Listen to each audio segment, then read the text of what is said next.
BJP मुर्दाबाद, BJP मुर्दाबाद, BJP मुर्दाबाद।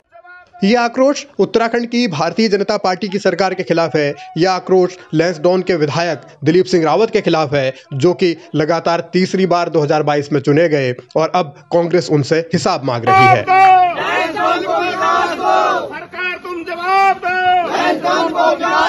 सरकार तुम जवाब दो, भाजपा सरकार मुर्दाबाद, मुर्दाबाद, मुर्दाबाद।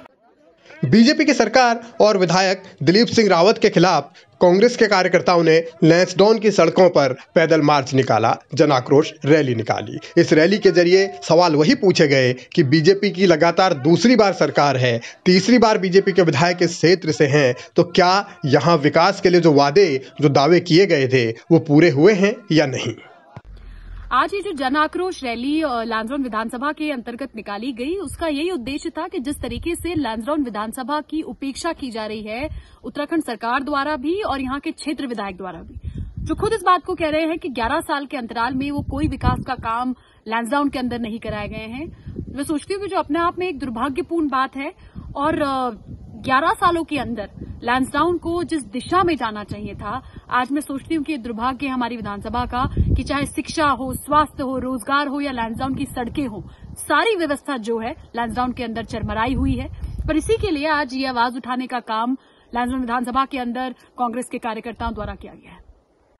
2022 के विधानसभा चुनाव में लैंसडौन विधानसभा सीट से कांग्रेस उम्मीदवार रही अनुकृति गुसाई के नेतृत्व में यह जनाक्रोश रैली निकाली गई। सवाल वही उठाया गया कि लैंसडौन के विकास के लिए जो काम होने चाहिए थे या जो वायदे चुनाव में किए गए थे, चाहे वो 2012 हो, 2017 हो या फिर 2022 हो, क्या वो हो पाए हैं। हालांकि इससे पहले 2007 से 2012 तक हरक सिंह रावत इसी सीट से कांग्रेस के विधायक रहे हैं, लेकिन अब क्योंकि लगातार 11वें साल भारतीय जनता पार्टी का विधायक है, तो सवाल उनसे ही पूछे जा रहे हैं। और सवाल इसलिए भी पूछे जा रहे हैं क्योंकि हाल में खुद ही दिलीप सिंह रावत ने कहा था कि लैंसडौन के पर्यटन के विकास के लिए जो काम करने चाहिए थे वो काम भारतीय जनता पार्टी की सरकार ने भी नहीं किए हैं। यानी विधायक ने खुद अपने ही शासन पर, अपनी ही सरकार पर यह आरोप लगाए, तो इससे साफ है कि विपक्ष को तो मौका मिलेगा और विपक्ष जिस तरीके से सवाल पूछ रहा है, अब उसके बाद इस बात को लेकर भी सियासत होगी। क्या ये सिर्फ और सिर्फ एक राजनीतिक पहलू है या फिर इसके जरिए कोई फायदा भी उत्तराखंड की जनता को या लैंसडौन की जनता को खास तौर पर मिलेगा।